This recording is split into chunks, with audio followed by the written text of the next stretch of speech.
Hey, yo, check it. Welcome back, hero. My word is my sword, Hokage and Batosai, pulling the blades out of the forge, yo. Prior to my knowledge of the Force, was thinking Jedi, but through obtaining holocrons from both sides, I'm under gray skies. Everything that glitter ain't kyber crystal, my mind to lift you. In this time we shine together, disarm your pistol, yo. Welcome to the SwordCast, SwordCast. My word play, my sword play. All right, look. Hold on a second. Everybody just calm down for a minute, bro. Everybody just relax. So Go check ahead. it out. Tell it. It's your boy Hero, goddammit. Producer extraordinaire, generally competent and smart human being. I fumbled the football, bro. I fumbled the football on the 1 yard line. I went up to try to shoot a jump shot and came down with the ball still in my hands, ups and downs.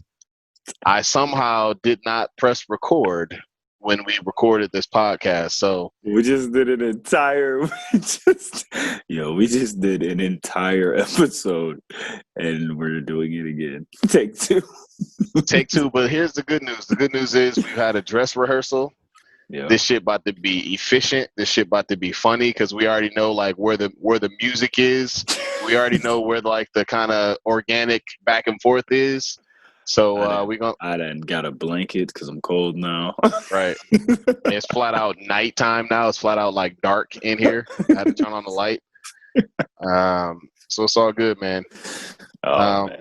All seriousness though, one of the things that we did do in this podcast, at the beginning of the podcast, in light of everything that's been happening in our country, and I hate that we have to do this over again because that means I'm going to be up until tomorrow editing it, but it's all good because I didn't do a great job of really articulating myself this time around, man. We make fun. I always talk about the overstanding hat that I wore for this occasion. I'm actually able to bust it out. Wow, you know what I'm saying? For a reason, right?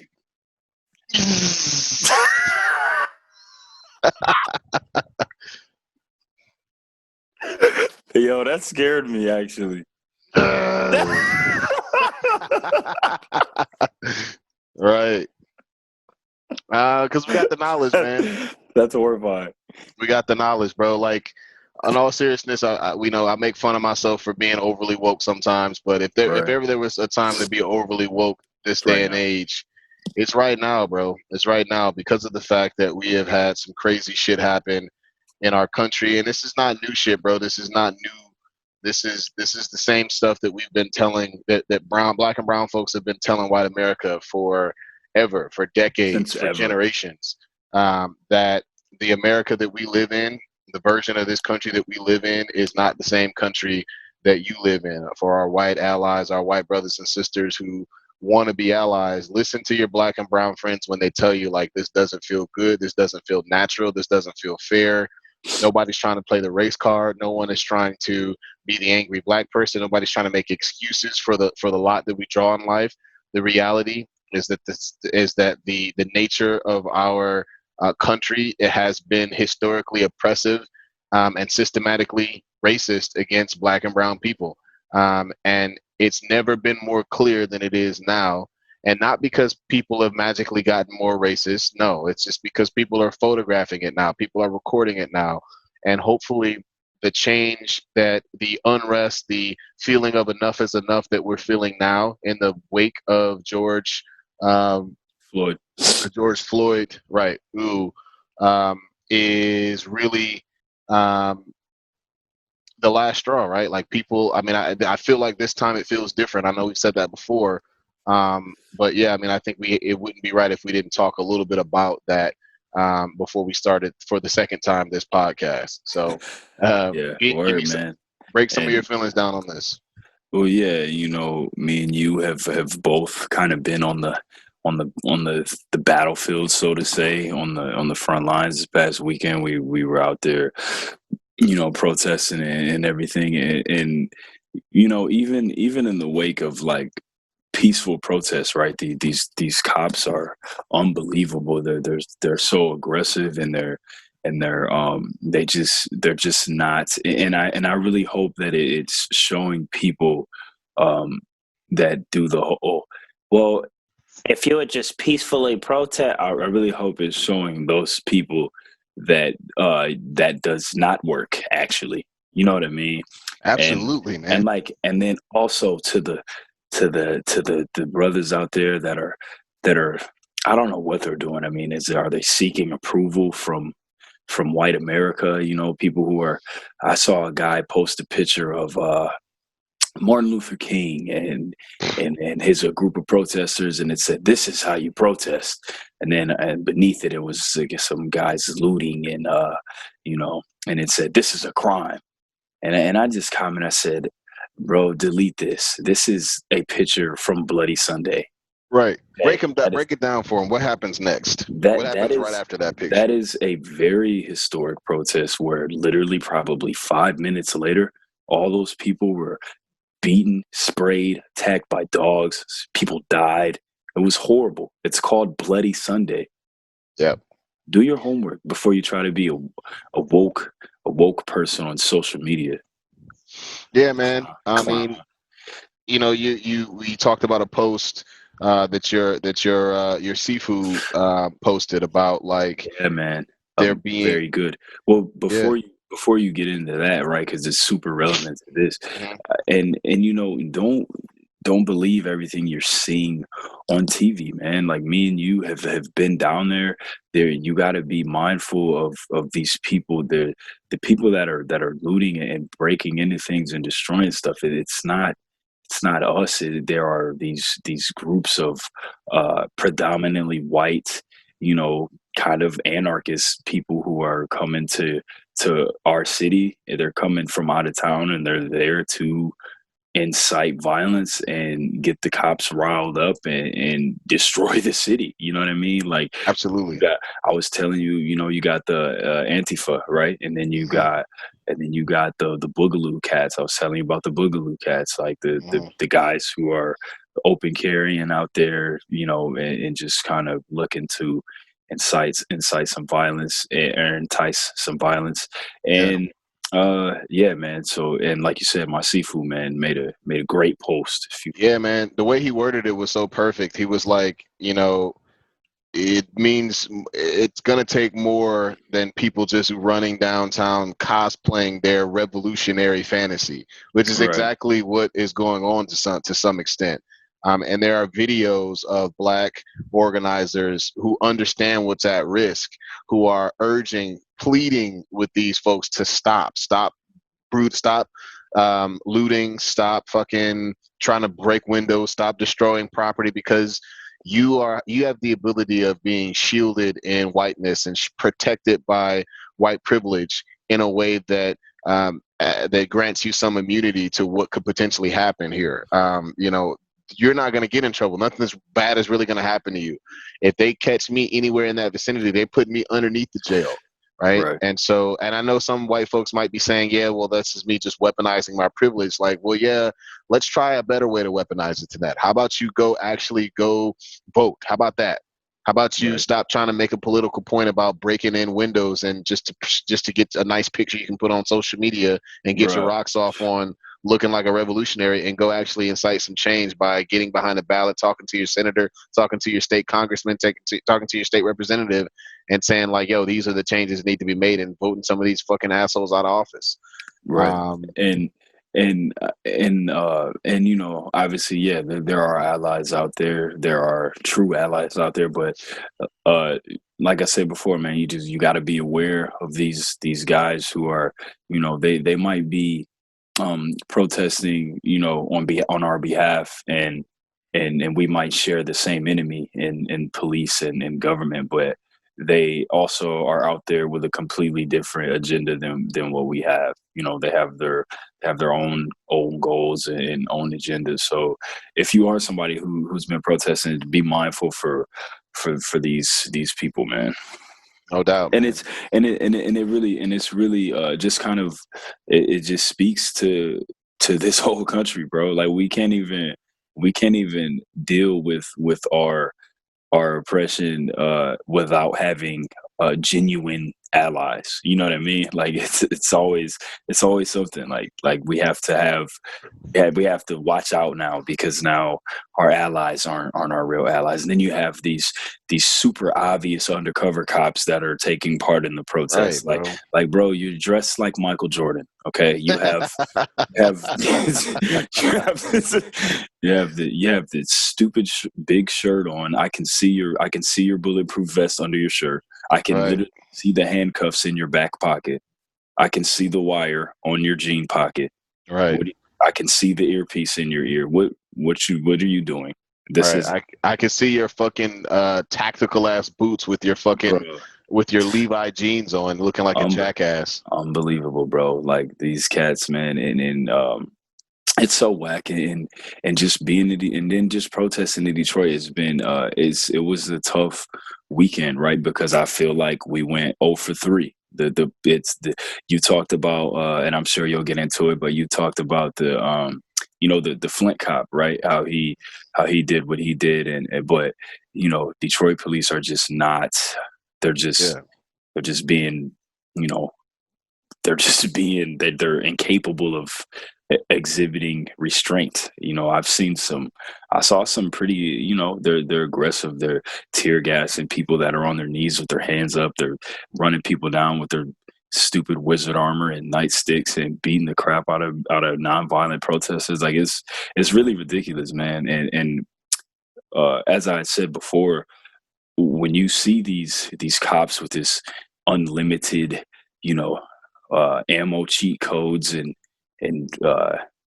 battle wizard armor and face shields and unlimited gas masks and tear gas grenade launchers and tanks when they're driving through your city, just remember that all of our hospitals had to beg and plead for masks and ventilators, but our police force looks like an actual army. Right, bro.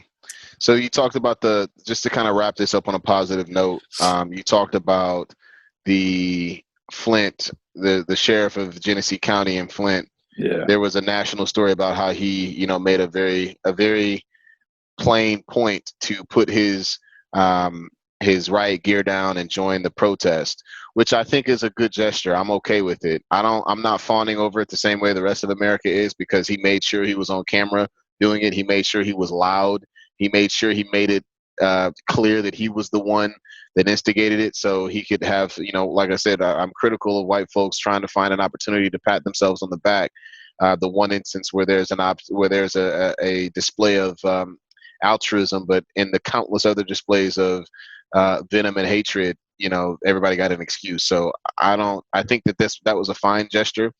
But what I thought was a more powerful gesture was a video that I saw on Twitter where I don't know exactly where it was, but there was one of those face-offs, right, where you talked about having an opportunity to kind of go back and forth, to have a face-off where you can talk to, or really just give a cop a piece of your mind, even if the words that you have to say aren't the most encouraging, even if it's a message of pain and anger. These folks will never live that down. That'll haunt them forever.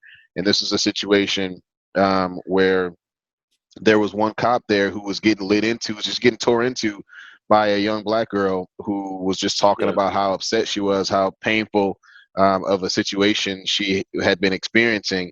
And she noticed that this cop was actually shedding tears, that this cop was actually crying. And she was like, yo, I can see that you have a heart, man. I can see that you don't belong. Like, come join us. Like, come be a part of this thing.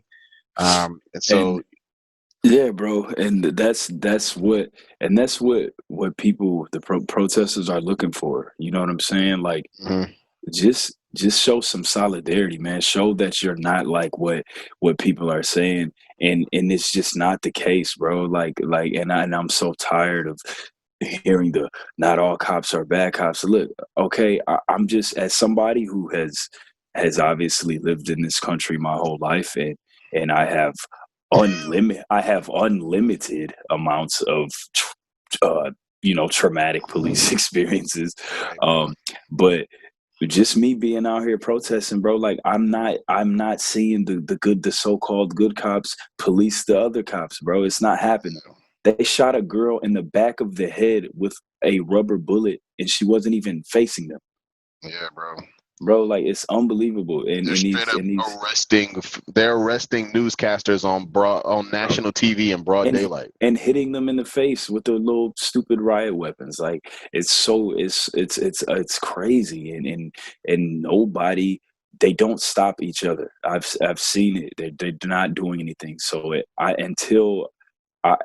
if cops are policing each other, I've literally never seen it one time ever. Yeah. Like we said, we saw a dope tweet that basically said, everybody, we understand that being a cop is a difficult job. Yes, of course, not every single cop is an asshole. But until those 10 cops are turning in the 100 bad cops, you got 110 bad cops, bro. Absolutely. That don't mean nothing if you're not standing up. Even if you are personally a stand-up cop, you're not doing enough if you're not standing up for or turning in or reporting these shitty cops. And right. By the way, you guys don't make fun of my cat. He has a bald spot because he had an allergic reaction to some flea stuff that I gave him. So it made his hair fall out. But the good news is he's growing back and he's handsome once again. All right, good job. It's all good, man. So yeah, man. That being said, for the second time, this is episode. Let me take my woke. I gotta take my woke hat off. The woke hood. Yeah, take yours. You gotta take your woke hat off too, man. We gotta take our overstanding gear off. I think we should keep it on for this episode, bro. All right.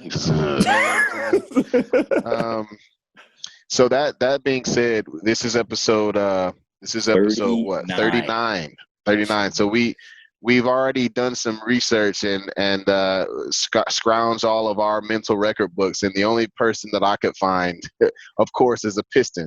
Detroit Piston. Back in 2003, 2004, we had a big old refrigerator ass center by the name of Zeljko Rabracha. Big rectangle ass nigga.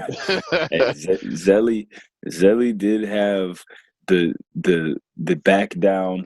Probably two solid bangs and then a little turnaround, and then right hook.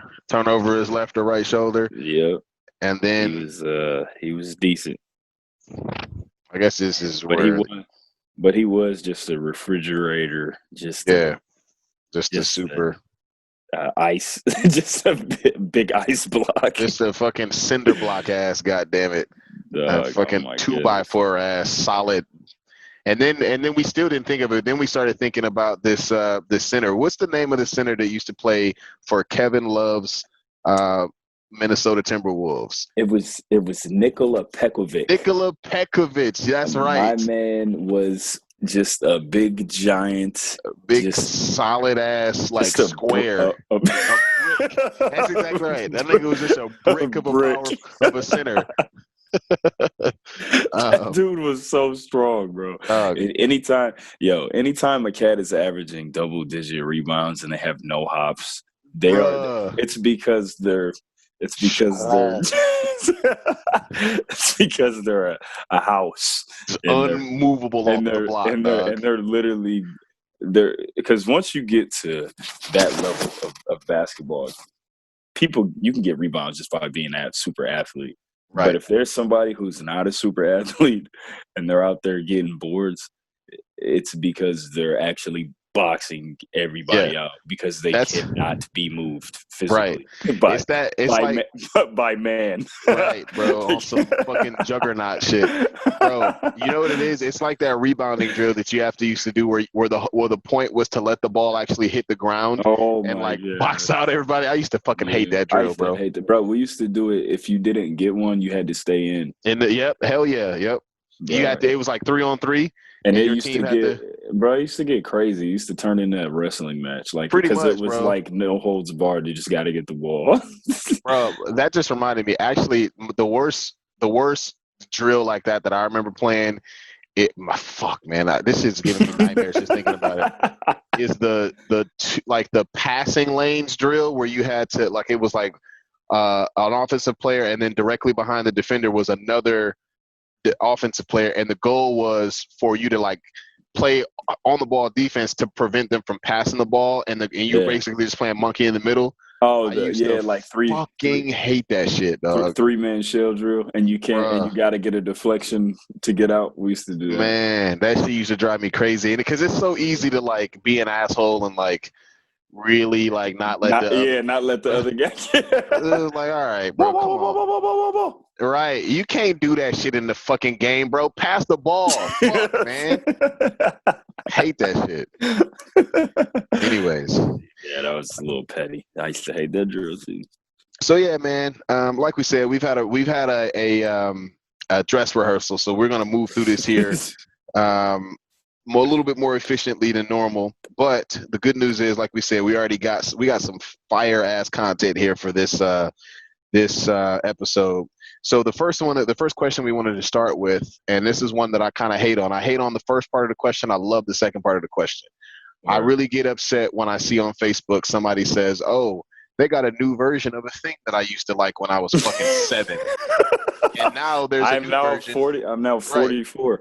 Now I'm 35 and I hate this new thing that I haven't cared about in 20 years. Sit your ass down and go to work. Like, that shit is not for you. That shit is for your children. It's for your Nobody kids, cares man. about your opinion on this. So the Teen question Titans is, Go is not for us. Not for you, bro. Thundercats is not for our parents. No. You know what I mean? The Thundercats show, it's for the children. It's for the babies. Let them have an opinion about it. They don't give a shit about that old ass stuff we used to watch. That shit to them is probably like, what the fuck is this bullshit y'all watching? Right? Come on, man. But anyways, that said, I will play along though. So the question is, what is a character whose reboot design you hate? That's the first part. The reboot size design that you hate. And the second part of the question is, what's a character that had a reboot or redesign that you like better than the original? And that part I like a lot more. Yeah, that's fire. Okay. So just to kind of get it popped off really quick, the one that I really, and again, I don't really have too strong of an opinion. I don't really care about. I said Scooby-Doo first because I think the new version of Scooby-Doo that they have right now looks really silly. But I wasn't a huge original Scooby-Doo fan either. A pup named Scooby-Doo, though. If you guys if you don't remember that show, that theme song is actually kind of fire too. Yeah, it was like one of them little like swingy 90s little theme songs.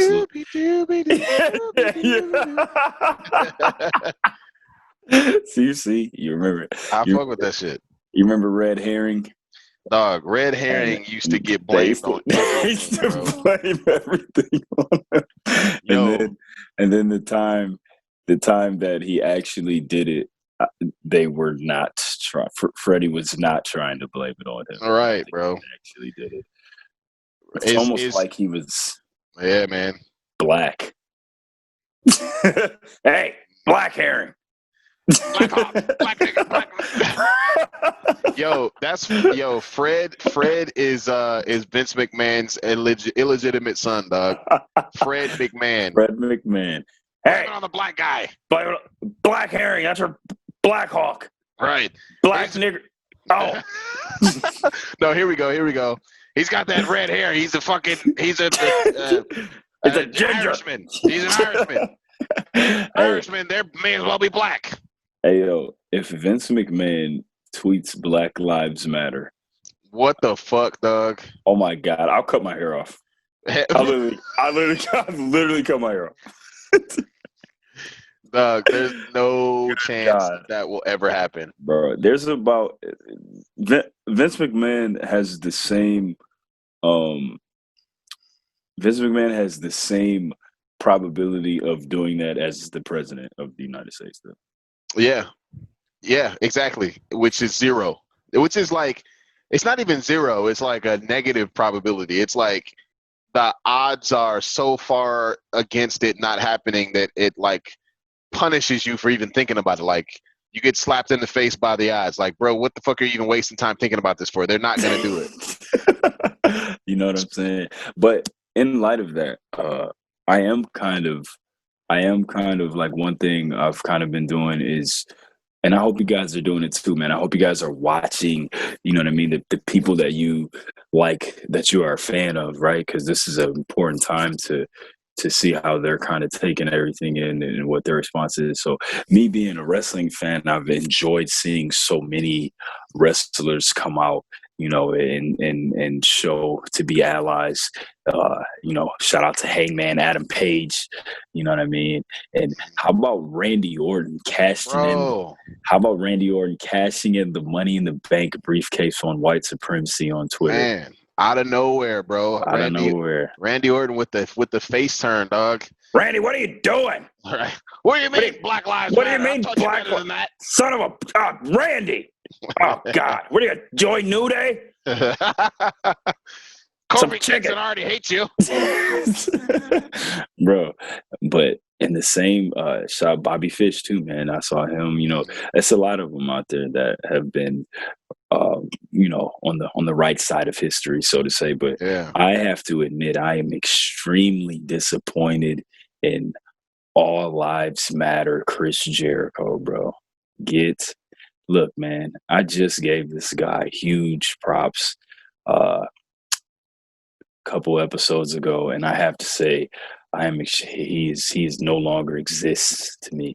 Not only is this That's guy heartbreaking, bro. Not only is he an All Lives Matter guy, but he goes out of his way to reply to Black Lives Matter stuff. Like when Randy Orton tweeted Black Lives Matter, Chris Jericho comes in and tweets him and says All Lives Matter.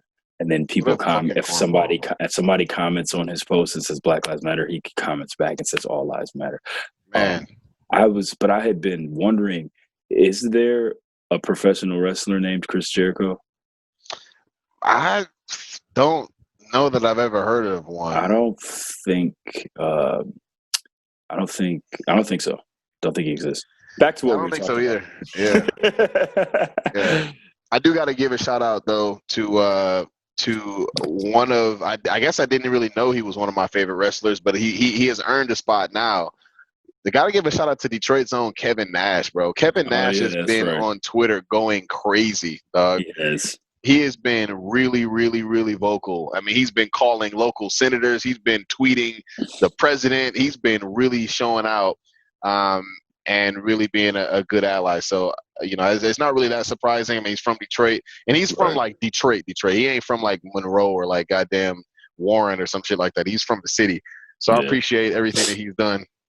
And, you know, I didn't know that he was woke like that. So shout out to Kevin Nash. And perhaps more importantly, he wore the Super Shredder armor in the 1990s. Yes. Teenage Mutant Ninja Turtles 2, the sequel to the original.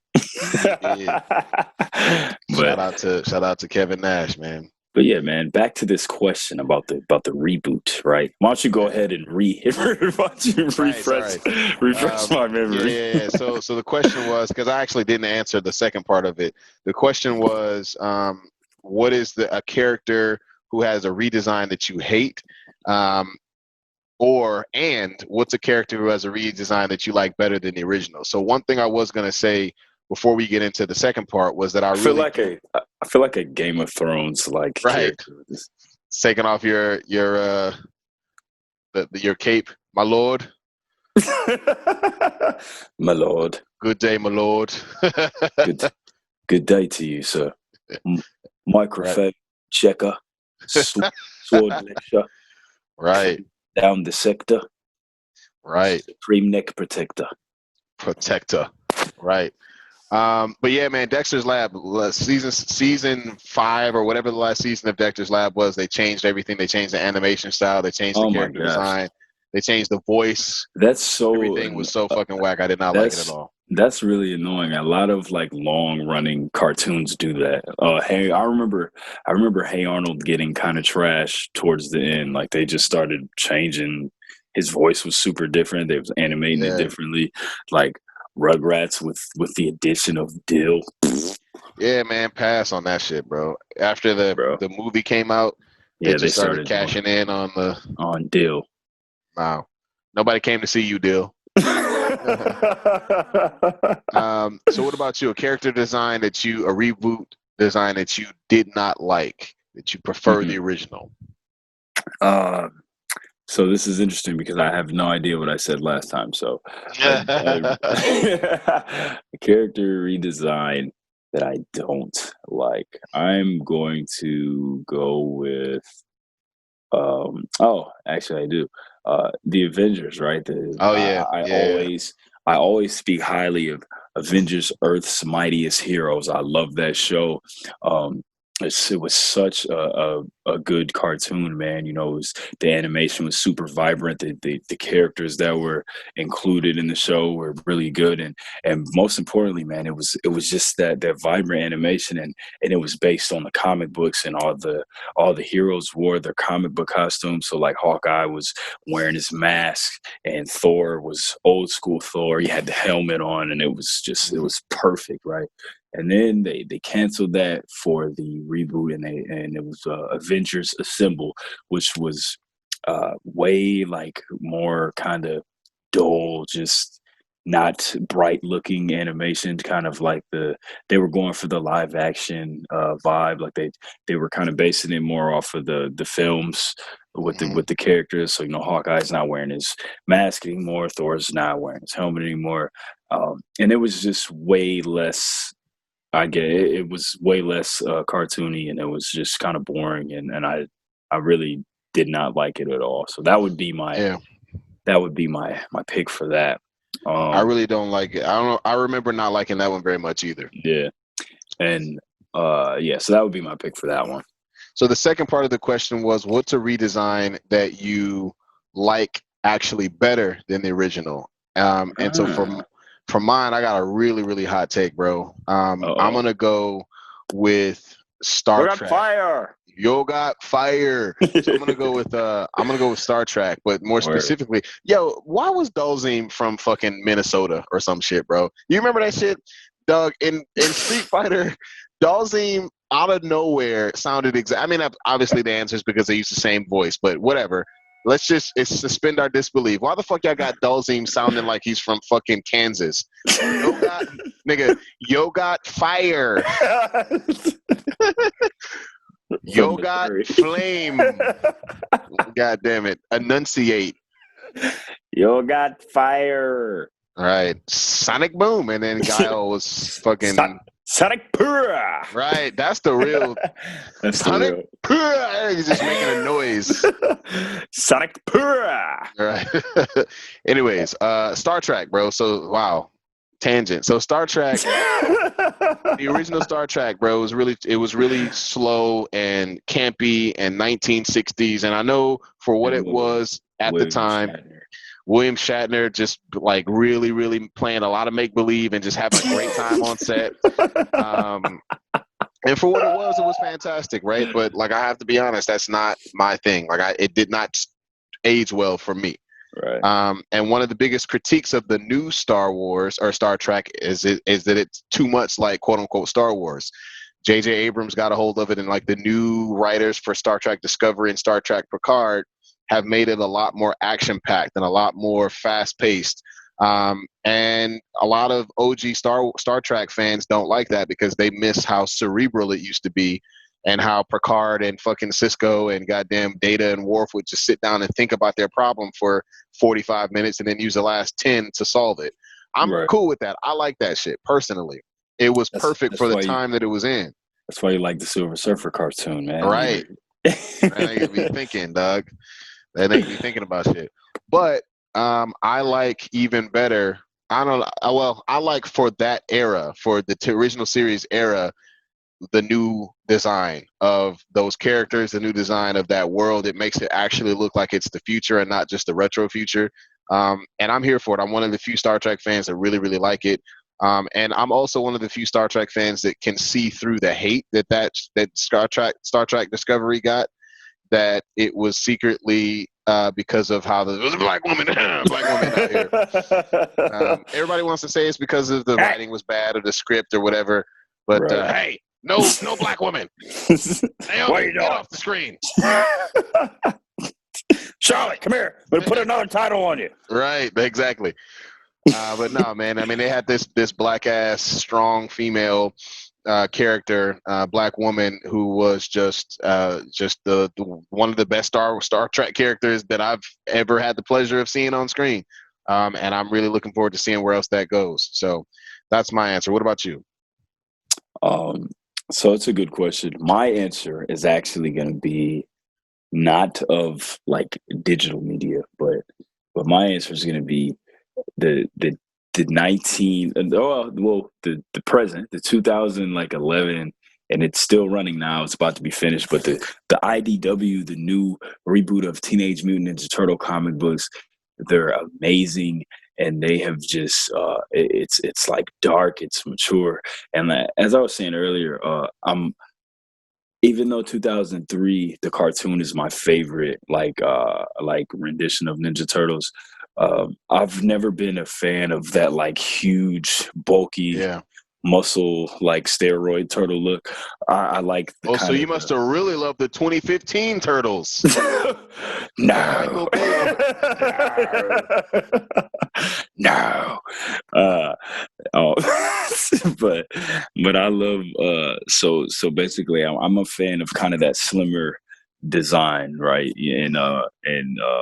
And that's what they look like in these comic books, and they've really just gone and rebooted the whole story, and it's amazing. They changed the origin of the Turtles, and it's my favorite like Turtles lore, like over the original stuff. Like it's really good. Shredder is just like unbelievably evil and just intimidating and scary, and it's really really good, man. Karai is just like another character who's really just like super skilled and just kind of a dark character. Like it's really good, man. It's amazing. So that would be mine for that. That's a good one, man. So one of the other things we wanted to keep going here is we did this 10-day anime challenge. So right now we're on day 3 or week 3, and I believe that the question here was your top 5 anime fights. Yes. Which we did. Yes, episode 10. If you go back, if you guys are listening on Spotify, this was way before we had started doing some video. If you guys go back to episode 10, the podcast is streaming everywhere you listen on streaming. Episode 10, we went over our top 5 favorite anime fights. Yes. One of the nice parts about having a dress rehearsal is I know exactly where to find it now. We don't have to spend time looking for it. And I also have some adjustments that I have decided to make here on my top 5 as well. So what do you want to start? I can start. I can start this, man. Top 5 favorite anime fights. I too would have to have some adjustments, man. But so coming in at number 5, I had Jin versus Kareya from Samurai Champloo, and I love it, man. Right? The reason I love that fight is because sword fights aren't long and drawn out, right? They're quick, they're concise, they're close quarter, they're deadly, and that's exactly what that fight was. It was dramatic and it was very fast, and it was over in a blink, and that's how sword fights are, especially samurai, right? So that was my number 5. My number 4, I had Cowboy from the Cowboy Bebop movie. I went Spike. I'm going well. Originally, I had something else, but I'm making some changes here. But hey, on the fly, on the fly. Number 4, going Spike versus Vincent from the Cowboy Bebop movie. Amazing. We always say like Cowboy Bebop the show, incredible. But if you are just looking for like straight up just martial arts fighting action, Spike Spiegel, watch the Cowboy Bebop movie. Amazing. So my number 3, I'm actually gonna make some changes here, man. I'm doing it right now. It's happening. Yeah. Number 3, I'm actually gonna go with Kenshin versus Saito. That fight, amazing. Love it. It was just the turning point of the entire show. That's when we get to see Kenshin with those eyes, man. Mm-hmm. Turn back into Botozai. No, I love it. That fight, amazing turning point in the whole show. super dark, super just very good. And for that show to be such an old classic, that fight was animated very well. Some of those Hell yeah. moments in that fight were really dope. So that's going to be my number 3. My number 2 now, I'm going with Nanashi versus Luau Lang from Sword of the Stranger, the movie. To this day, I don't care, man. It's the greatest animated sword fight you'll ever see in your life. Incredible. To this day. And the song, to the day. To this day. To the day. and the song playing is just it's an emotional ride. And of course, my number 1, as if it would be any different, favorite anime fight of all time, Kakashi versus Obito from Naruto. I mean, like I said before, it was happened at a time where everything was about explosions and superpowers, and we finally get an emotionally charged, close quarter hand-to-hand fight, and it was amazing. Yo, slightly unrelated. Do we have to retire the "to this day" meme because fucking Deontay Wilder got his ass whooped by Tyson Fury? Do we have to retire that? I feel like we might. He got embarrassed, bro. Like, I've never seen such a one-sided prize fight. Like, I mean, I know we don't really talk a lot of boxing, but bro, yeah, that was pretty ridiculous. That was bad. Yeah, man. Twas bad. Yeah, no doubt. So absolutely. Twas bad, my lord. Twas bad, my lord. Twas bad indeed. Twas very bad.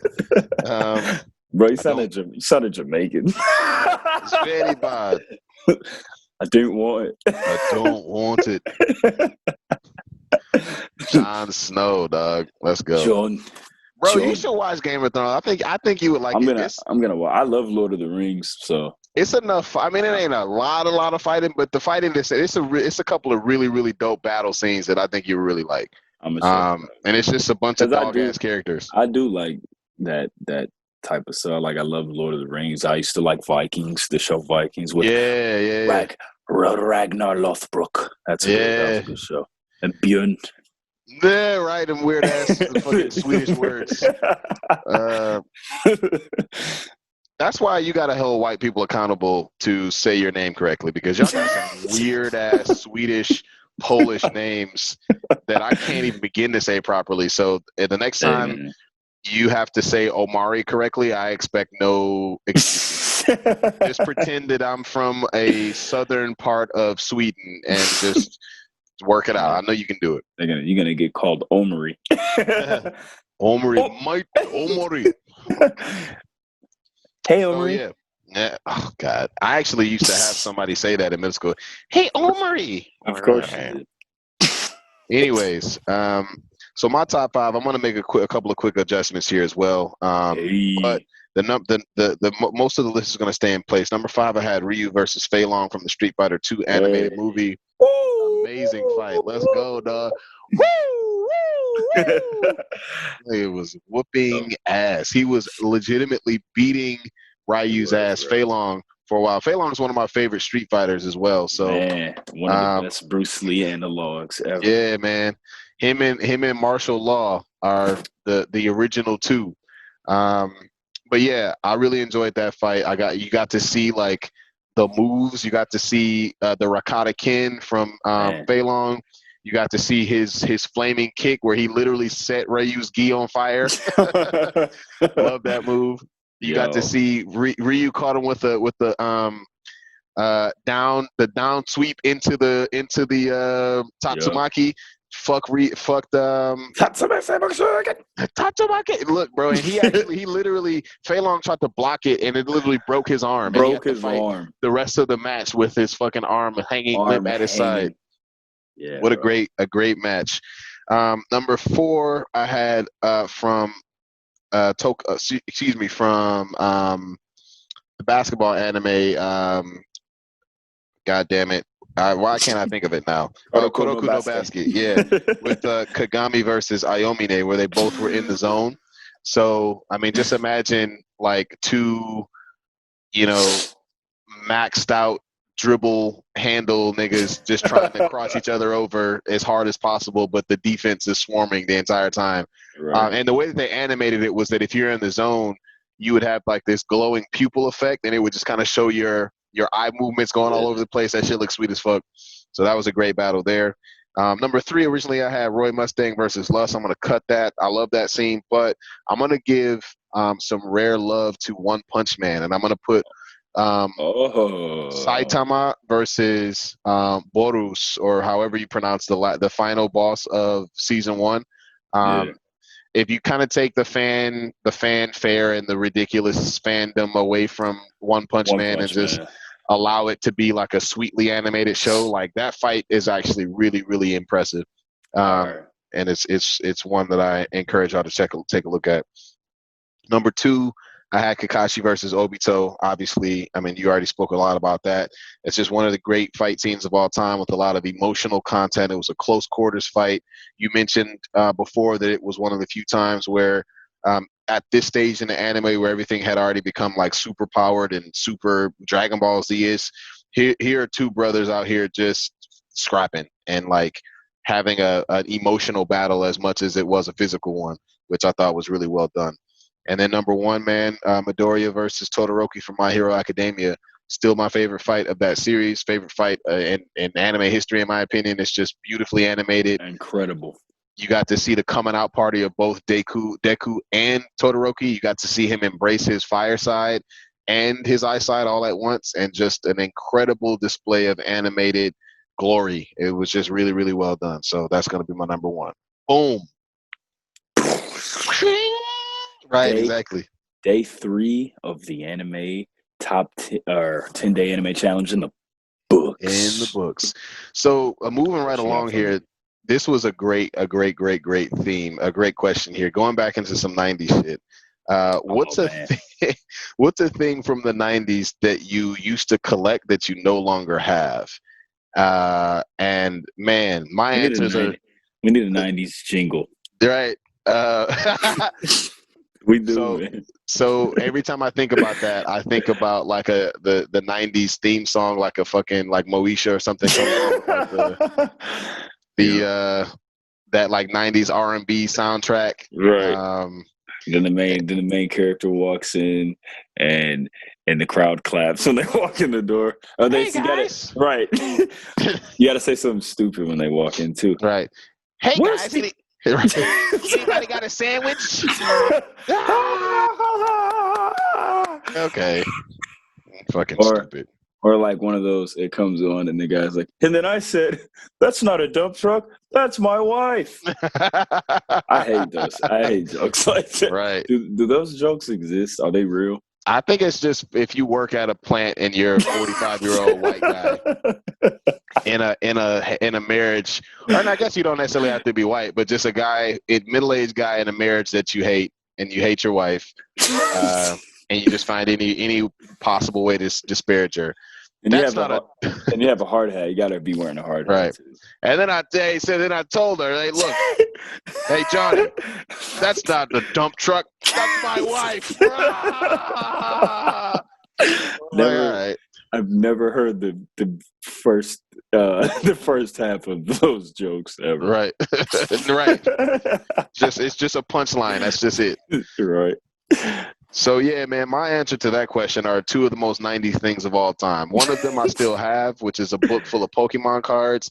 And the second one, what the fuck were we doing with this game? Goddamn Pogs, bro. I used to have hella Pogs. Bro. What a stupid game that was. What were we doing? What were we thinking? I'm going to just put in perspective how stupid Pogs were. I still remember the rules to the game, and I have no idea why we liked it or why it makes any sense or why we played it. It was so stupid. Literally, the point was to flip a stack of like cardboard circles over. That was it. And if you did, then you got to keep them. It was basically like dice. You're rolling dice. You're gambling, and then people were like getting beat up for their slammers. Slammers right. were the hard Pogs. Dude, hand over your slammer. No! I don't wanna. I got 2 tickets and they ain't to paradise. Good old right. Bully. Good old 90s bully lingo. Right. Butch, goddamn butch ass fucking Oh man, bully lingo. right. Todd. Todd O'Doyle. Remember that shit from what was that movie? Was that Billy Madison? Billy Madison. O'Doyle rules. Doyle rules. Bro, it's hilarious. That was hilarious. All right, man. So what about you? What was the 90s thing that you collected that you no longer have? Word. So obviously, I had like hundreds of comic books. I have a crap load of comic books now. But how about Marvel like trading cards? Right. I used to have me and my brother Chris used to have this huge binder full of just Marvel trading cards, man, and they were awesome. And I mean, you can't do nothing with them. I would just open and just look at them. They were so cool, man. I had a really dope. I remember I had this like holographic Silver Surfer card, amazing. And so those are really cool, man. So I'd have to say my Marvel trading cards. Boom. Those were cool, man. We talked last episode. Those Marvel trading cards are one of the things that kind of got me into comics, as well as it being right on point with when the X-Men cartoon came out. Right. So I remember, shout out to Edmund and his brother. I remember his brother had a holographic Omega Red. I think that's sweet ass card. Super dope. So yeah, that was super influential. So another thing that has happened that is a little bit unfortunate, but I think it is worth touching on just for a second, is that the PS5 conference that we were both looking forward to here coming up on Thursday has been postponed. And the messaging that came from PlayStation was pretty cool. I'm not going to pretend like I wouldn't have, I want to continue to be sad and depressed about police brutality, so I don't want to see the new PlayStation. Like, no, I wouldn't have thought that. But I do recognize that they have an obligation to be a voice for, or to represent the fans that may be affected by this. And it could be seen as kind of yada-yadaing over a really important part of our history and wanting more important voices, as they put it, to be heard right now. So I respect it. So yeah, I thought that was an interesting decision on their part. What did you think? I'm here for it, man. I just am. I'm here for the businesses acknowledging, the current state of the world and the country. I'm not gonna be mad about it. Obviously, I was excited, looking forward to some video game content.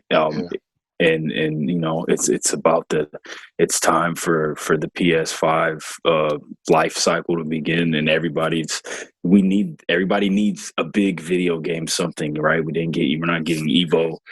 So many things aren't happening, but I'm not gonna be mad that they're not doing it. Yeah, man. I mean, like I said, it's a good distraction, but I also think that where we are right now, that it's important. Tone is important. A lot of these companies watch the people, the businesses that you are patronizing. Make sure you take a look at whether or not they're choosing to speak up. And shout out to PlayStation for at least taking a stance. And so now, man, we're going to jump into the main event here. We went through the dress rehearsal, so now we know what the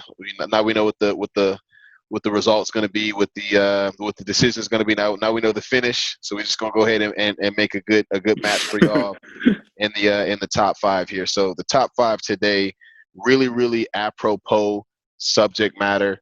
Top 5 villains with justifiable ideology. I love it.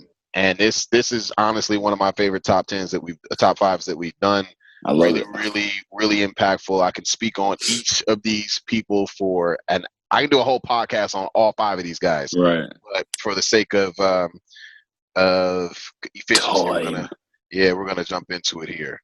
So here is my top 5. We're gonna start with number 5.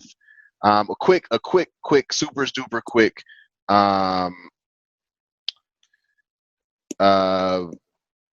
What just happened here? I'm having a brain fart. I'm loading. What is the thing that you do when it's not honorable mention?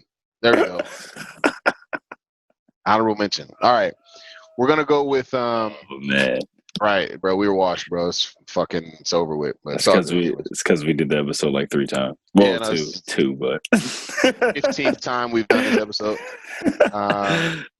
Got to go with Killmonger, bro. Killmonger, really quick honorable mention because of the fact that he is, you know, and again we have to differentiate, not the comic book version of Killmonger. He is just jealous of T'Challa and a cackling madman, as Noveliss would say.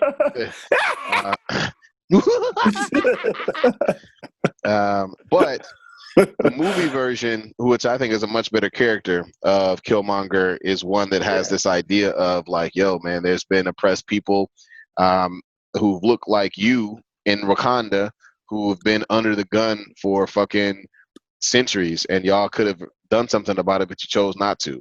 What the fuck's up with that? And he's got a decent point there. Spread the power and wealth of Wakanda to our fellow brothers and sisters who have been living, under oppression for this long time. Right. Help them out.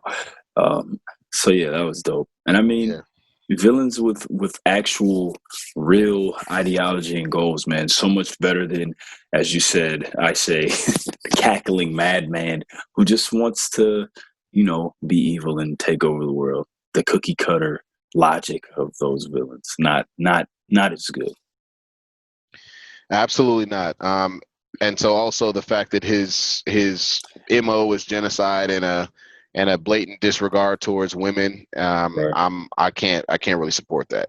So furthermore, moving into the top 5, I got to go with the Joker, specifically the Dark Knight Joker, the anarchist Joker. Who, man, what a great character, dog. I absolutely love this character. My favorite character in that entire series is Heath Ledger's Joker, rest in peace. The fact of the matter is this guy was just hip. He was hip to the nature of humanity. His whole thing was, and when the chips are down, these people will eat each other. I mean, that's a direct line from the quote. And my favorite quote of that whole series was when he flat out told, I don't know if he was talking to Batman or if he was talking to Commissioner Gordon, but he straight up said, yo, look, man, I'm not crazy. I'm just ahead of the curve. I already know what humanity is like, and I'm not going to pretend like I'm anything other than what I am. Bro. And that social experiment, the only critique that I have about that movie is that I think that they got the social experiment wrong. They had to have a happy ending so Batman could be right and he could be morally just and win. But I think that Joker was right, bro. I think that if you had a social experiment where you had a boat full of middle class, rich, fat, wealthy Americans versus a boat of inmates, and you both gave them the key to blow up the other person's boat, I think there would be no question, bro. 100%. Hey man, Vince McMahon would be like, "What? All we gotta do is blow up the niggers? What? They gotta blow some niggers up? Give me here. Hey, give me that thing. Let me see. I'll punch it twice." Right. There's no question. Absolutely, they would have fucking sacrificed them. And I thought that it was such a great predicament to put the human condition in, or a great representation of the human condition when the chips are down. And when we saw it during the coronavirus, we saw it when that shit popped off. Niggas was fighting each other over toilet paper in the aisles. Old white women body slamming each other over toilet tissue. So I just really, really was impressed with how that character represented not even necessarily the worst of us, but just us at our most honest. And I just thought that was excellently done. So that said, I could really literally talk about him forever. But I won't. I'm going to move on to number 4.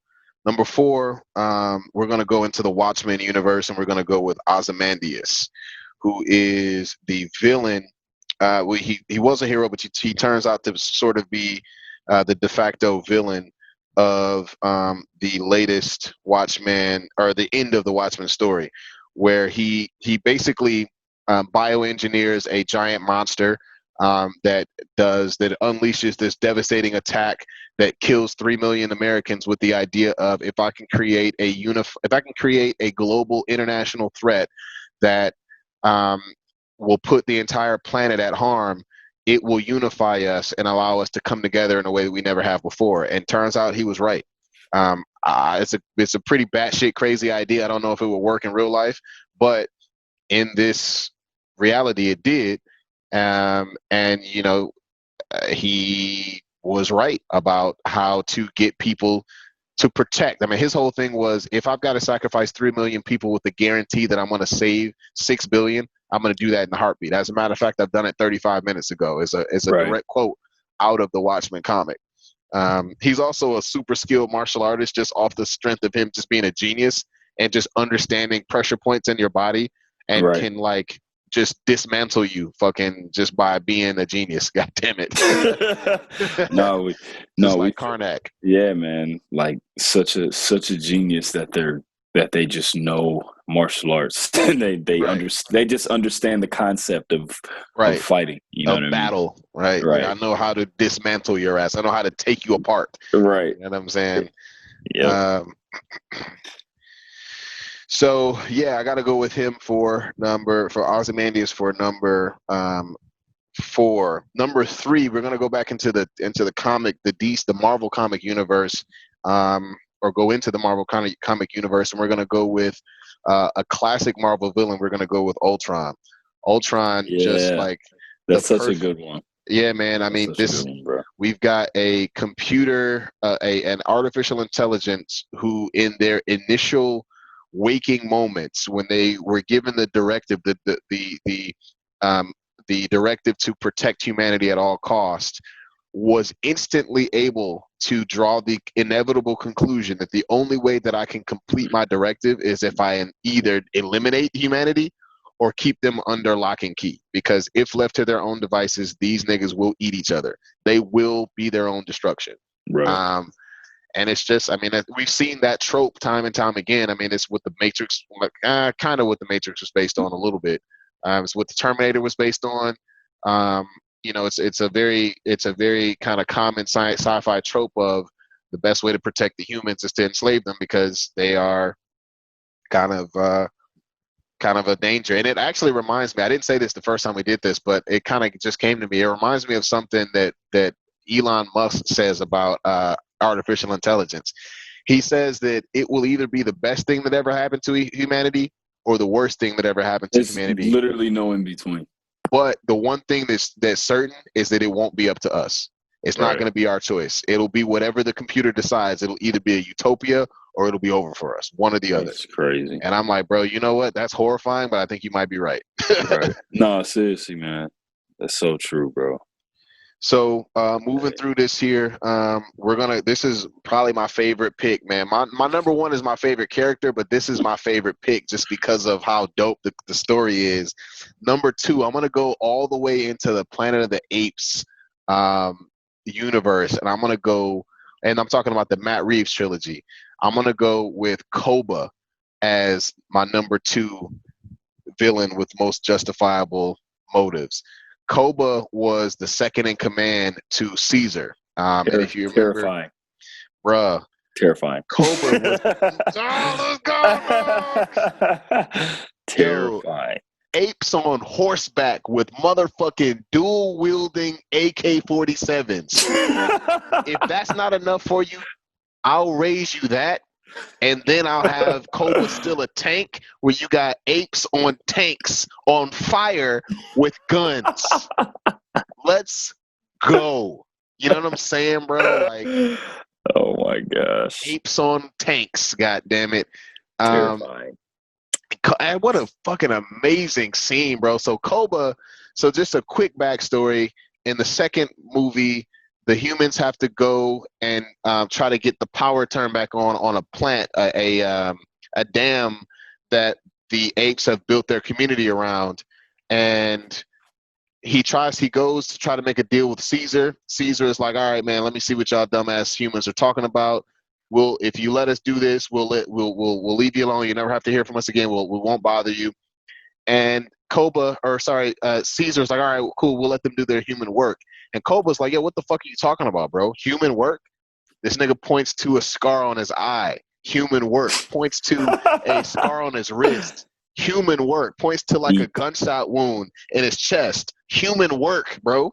This is the kind of shit they be on. And you want to let them into our shit? And so that was it, bro. Kobe was like, nah, fuck that. Hell nah. Apes on tanks. Man. Apes on horses on tanks Bro. with AKs. So yeah, man. Koba, number 2. Excellent character, excellent film. I've said this before, I'll say it again. The Planet of the Apes trilogy is one of the best trilogies of all time. And I'm talking about up there with Star Wars, with The Matrix, all of that shit. Right. Go fuck with it if you haven't already. Yeah, bro. Nick Milks are one of our Perry Hall SwordCast Hall of Fame members. He is a big fan of that movie series.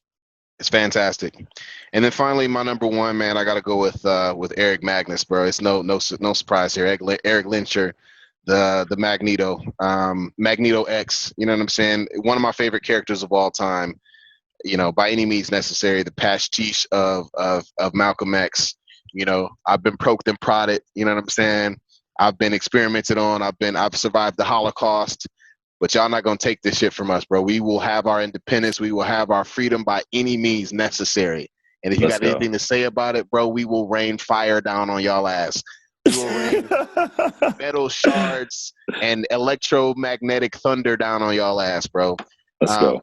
And the best part about Magneto is that we find out in Jonathan Hickman's run on House of X, Powers of X, that he is right. He was right the whole time. Charles Xavier comes to him and was like, "Look, Eric, I was tripping, bro. I tried to talk sense. I've been trying to talk sense into these niggas for 40 years, and nobody has paid me any attention. Matter of fact, I've been killed. I've been killed like 3 or 4 times, I think. I've been, you know, they tried to assassinate me. They've tried to go back in time to prevent me from being born, or actually, I think they were trying to do something else, but I ended up getting killed anyways. You know, fuck that." And so, you know, Magneto was like, "Nigga, I told you, what the fuck?" You know, right. Did you come to me for? I've been told you that shit. Magneto X. Right. And so they end up you know, creating their own independent nation of Krakoa. And you know, there is a demand that all mutant citizens, all mutants on the planet Earth, will be allowed to come and live in Krakoa. And if you have anything to say about that, that's a wrap. We will make sure that you follow through on that. So, shout out to Magneto for just being, dug into his convictions for his entire run. I mean, he's done some kind of crazy shit that I obviously can't condone. There was a point in time where he was more interested in in mutant superiority than he was mutant rights, which I'm not really into that either. But at the end of the day, this man just wanted the best for his people, and I cannot go against him for that. Shout out to Magneto at number 1. Boom. I like it. So, all right. And by the way, I do keep checking to make sure it is recording, and it is. So no worries there. All right. So top 5 villains with justifiable ideology. Such a good one. I like it. I actually am making a change to my list, right? That I did not have on here before after thinking about it a little more. So a couple honorable mentions, Killmonger, Black Panther, the movie, not the comic book Killmonger, who's a psycho. I mean, the film Killmonger was a psycho too, but he was on to something. Again, and you know what? I had Caecilius from the Doctor Strange movies. I'm gonna have him as honorable mention this time. Okay, he is a little swap. Yep, little swappity. And Caecilius is, if you guys, I know you guys have probably seen the Doctor Strange film, right? He was the guy that was he was mad at the Ancient One for. She was very hypocritical, right? He wanted to use dark magic to bring his his family, to find a way to allow people to escape the inevitability of death, and she said no, but she was using dark magic to kind of be, to aid her quest for immortality. Right. And he's like, okay, well, I'm gonna call Dormammu. A little bit of a over exaggeration, a little bit of an overreaction, dog. A little too much. Your Mamu, the Lord of Chaos and Destruction. God damn it. Little too much. Right. But yeah, man. Shout out to Caecilius. So we're gonna get into my list, bro. Coming in at number 5, I'm going with you already talked a lot about him, but in my opinion, this is the GOAT of villains with ideology, man, that makes sense, right? And that's Magneto, man. Magneto X, Let's go. king, bro, the king of such justifiable ideology. In fact, that I do not view him as a villain.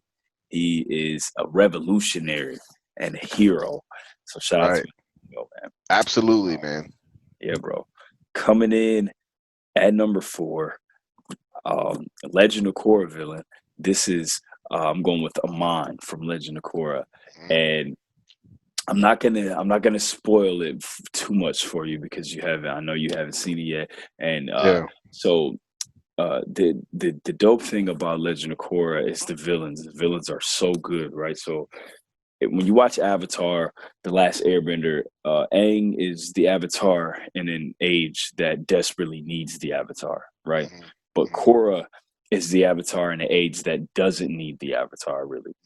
So Amon is a villain who's all about equality. That's his thing, equality. He is a guy who wears this really sweet mask, and his whole thing is that he wants to rid the world of benders, and he has this ability to take people's bending away. I'm not going to tell you what it is. I'm not going to tell you how he's able to do it because that would spoil it.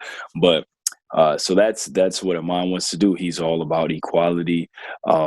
He grew up. He had kind of an oppressive father who was really ruined his father ruined his view on bending, basically. So he wanted to rid the world of benders, and it's in a time where non-benders are victims. They're targeted. There's like gangs that are full of benders, and these are people that get beat up and killed all the time. So he kind of wants to just get rid of bending altogether, right? So equality. Shout out to Amon from Legend of Korra. That's a good one. Coming in at number 3, I got another Legend of Korra villain, and that is Zahir, another Legend of Korra villain, man. This got me really excited to watch it with all of these dog-ass characters. Right. So then you got Zahir, man. Zahir, so just like Amon's whole thing was equality, Zahir's whole thing is natural order, right? So to him, in his eyes, the natural order is chaos. But his whole entire goal is Zahir just wants to rid the world of oppressive governments. You know what I mean? He just wants to take down all these evil, selfish world leaders. That's his whole thing that he was trying to do. And obviously he wanted to go about it by killing them all. You know what I mean? But good motives, good ideals, and he's got this group called the Red Lotus, man. It's just this group of amazing benders who have some very unique abilities. But I'm not going to spoil it for you, man, because I really want you to watch it. This happens in book 3 of Legend of Korra. So Zahir is going to be my number 3. Coming in at number 2, I'm going with Hero Killer Stain. Let's go. From My Hero Academia. Yo, man, Stain was out here like, look, man, y'all not real heroes, right? His whole thing was society had become a place where money was valued over human lives. That sounds weird. I wonder where I've seen that before. Oh, in real life. Right. I wonder where we've seen that before. Right. But so his whole thing was, these heroes are not real heroes. They just are doing it for the check. And he was trying to kill all these people, right? In pursuit of a real hero. And when he runs into Deku, he realizes that he's a real hero, and he actually tried to save him, from the League of Villains. So Stain, super dope villain, fantastic ideology. Also, super dope look too, man, and really dope quirk. Just a sweet character all around. He reminds me of a Ninja Turtle, bro. He reminds me of Raphael. He really does, man. He was such a good character. But my number one, the little switcheroo here. Okay. And this is kind of a twisty one, right? Because I'm curious. I'm going with Itachi from Naruto. Hey. Now this is the reason, right? From my view, I think that Itachi's ideology is undying loyalty to the cause that you believe in, right? So Itachi is a guy who got tasked with the most unthinkable thing ever. Naruto is full of characters who, and they all basically have the same dream. The shinobi world is war torn, and it has been forever. And everybody just wants to stop. These guys want to stop all this fighting and these wars. Obito wanted to, Madara wanted to, Pain wanted to. You know what I'm saying? All these villains want to just stop this war torn shinobi world that they could live in. And the thing about Itachi is he accepted this impossible goal, this impossible attack, this impossible, mission that he had, which was to kill his entire clan in one night because they were about to start a civil war with the village. And it would have been, bro. Everybody would have died. It would have been horrible, and it would have wiped out their village. So Itachi, just a young teenager at the time, takes this mission. He kills his entire clan for the cause that he believes in, which is ultimately to stop all these wars from happening. And he knew that if he wiped out the Uchiha clan, that would happen. So he does this knowing that he will never be acknowledged as a hero, knowing that for the rest of his life, he'll be the number one fugitive from the village, and everybody will want to kill him and everybody will want to hunt him down. And even so dedicated to his cause that he spared his brother and even put the thoughts in his head that he needs to be very strong enough so he can come kill him, you know what I'm saying, and make his brother stronger. So I just think that Itachi, and I always say Itachi's the true Hokage, bro. If he wouldn't have done this, a lot of characters probably would have died. Like Naruto wasn't, he may have died. You know what I mean? Like some other kids that were coming up in the village probably would have died had the Uchiha clan really been able to achieve their goal of a civil war. So just undying loyalty to the cause, man, and what he was trying to accomplish. I got to go with Itachi, man. So that's my top 5 villains with justifiable ideology. My number 5, Magneto. Number 4, Amon from Legend of Korra. Number 3, Zahir from Legend of Korra. Number 2, Hero Killer Stain. And number 1, Itachi. Uchiha Itachi. Uchiha. That's fucking fire, bro. That was a nice little that was a nice little adjustment, man. I think it worked out well. I hate the fact that I'm gonna have to stay up to continue to edit it. But I do. Nah, man. Look, bro. It is what it is. You fucking turn the ball over. You get on the line and do push-ups. You know what I'm saying? But I like the fact that we were able to kind of fine tune that list a little bit. I think it is really, really fire. Before we get out of here, man, we wanted to talk a little bit about the music piece. I love that about where the podcast is going. It's talking a little bit more about the creative side. So the question that we had this time around was, what is an album that you love that people would not expect you to like? That's a great question. So for me, I'm going to have to say Californication by the Red Hot Chili Peppers. I'm actually a huge Red Hot Chili Peppers fan, man. I love their music, and Californication is an album that I was like super obsessed with in my younger years, man. You know what I mean? It was one of the first albums that was, not quote unquote black music. You know what I mean? It wasn't Right. and I mean, I wouldn't. Red Hot Chili Peppers is funky, man. You know what I mean? Like so, but even so, you know, at the time, it's kind of my first album that I really was like super into. That was like, you know, some non like rap or R&B music, and I mean that album's amazing. You listen to it all the way through, and like I said before, man, like the Red Hot Chili Peppers they're in the culture, man. You know what I mean? For sure. Rick Rubin, they work with Rick Rubin. I think Danger Mouse did their latest album. And I mean, I told you I saw a video of Flea talking about Dilla, man, and he like started getting teared up. So I thought that was really dope. But Red Hot Chili Peppers, Californication, one of my favorite albums of all time. Perfect. You listen to it all the way through, man. Love it. Absolutely. That's a good What's one, man. yours? I'm not the hugest Red Hot Chili Peppers fan, but I do respect that them niggas are actual musicians, and I fuck with their sound. And I'm just not. I'm only reason I'm not a fan is just because I haven't really dived into the music like that. I'm sure I would be. But like I said before, man, like it really wouldn't surprise a lot of folks if you know anything about my music, if you know anything about the stuff that I'm into, that I love Daft Punk, which is a French house group. It wouldn't surprise you that my first record that I bought was Timbaland and Magoo, Welcome to Our World, because of Timbaland's amazing beats and Magoo's charmingly trash rapping, which I liked when I was a kid. Right. Aaliyah, One in a Million, amazing record. That album is amazing, bro. Absolutely incredible. Erykah Badu, Baduism. I mean, shit, look at me. Look at how I'm dressed, bro. Like, I mean, clearly, bro. You know, I was born with $3.06. God damn it.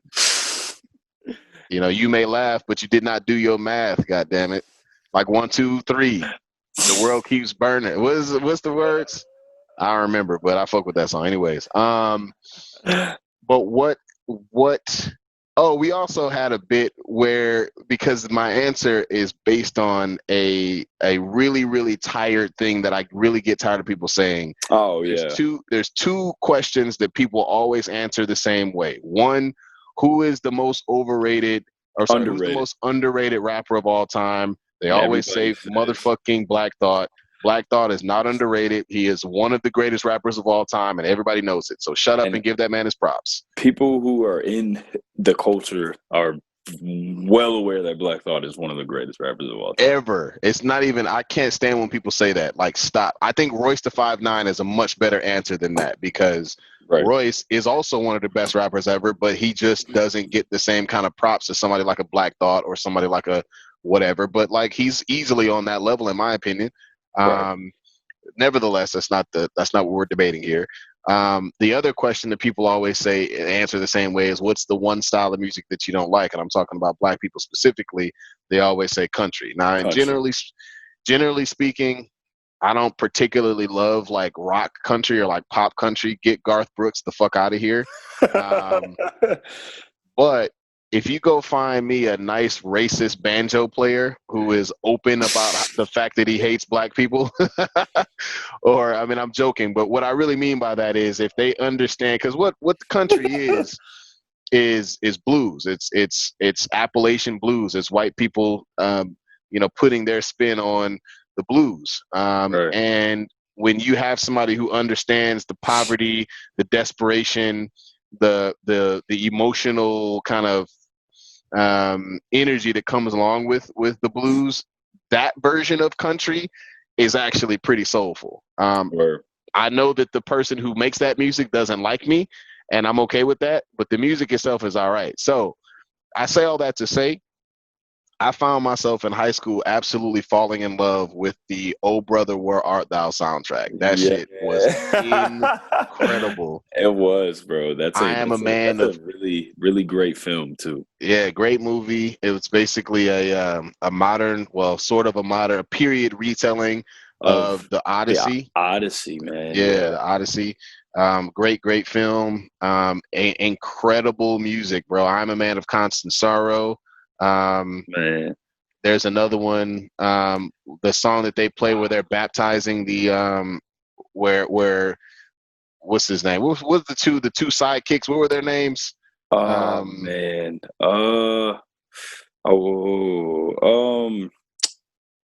Delmar Delmar was one of them. and Pete. Pete, yeah, Delmar and Pete when them niggas got baptized. the river song. Yeah, I go down to the river and pray. That song was fucking amazing. Every song on there was dope, man. I love that record. Yeah, that's a good movie. Even the racist the Ku Klux Klan theme was spooky, was kind of spooky, interesting for some reason. But yeah, I love that record. I had when I was younger, I sampled the "I'm a Man of Constant Sorrow," and when I was in high school, everybody loved that. That was like my breakout beat. for kids when I was in high school. You know, I went to Cranbrook. All the white kids were like, "Oh, dude, fucking country beats? That's cool, dude." All right, bro, whatever. Anyways, so yeah, that's right, dude. Sick, dude. You got some talent, bro, dude. That's fucking cool, man. You're pretty cool, dude. All right, thanks a lot, bro. So yeah, man, that's all I got, dog. Man. Country music. Country music. Yo, if y'all listening and you never watched Oh Brother, Where Art Thou? Look, check it out. It's Don't Judge a Book by its cover. Fantastic movie. And I say that only because I remember looking at that movie and being like, what? Right. But the way that I got into it was my stepdad actually really likes that movie. And I watched it with him, and I was like, "Yo, this movie's amazing. Yeah, fantastic music. Like you said, y'all definitely should check out Oh Brother, Where Art Thou if you've never seen it. Really, yes, sir. All right, for the second time, we got this shit in the books, and I can still see that it's recording. God damn it, you know what I'm saying? So we pulled this shit off, bro. Hey, man, good job. Hey, we love y'all. Episode 39 in the books. Episode 40. What? On deck, right? Yo. Hey man, we love y'all. Thank y'all for listening. Follow us on Instagram at the SwordCast Pod. There is new music coming. Okay, it's done. We just being patient. It's kind of done. I still got to work. I still got to do my part on it. Right. Yeah, but there's new stuff coming. We love y'all. Follow us. Comment on the post, man. Post our top fives on there all the time. Boom. Thank y'all for listening. We love y'all. Peace. Check it. Welcome back, hero. My word is my sword, Hokage and Batosai, pulling the blades out of the forge, yo. Prior to my knowledge of the Force, was thinking Jedi, but through obtaining holocrons from both sides, I'm under gray skies. Everything that glitter ain't kyber crystal, my mind to lift you. In this time we shine together, disarm your pistol, yo. Welcome to the SwordCast. My wordplay, my swordplay when blades clash. Welcome to the SwordCast. My wordplay, my swordplay when blades clash. Welcome to the SwordCast. My word.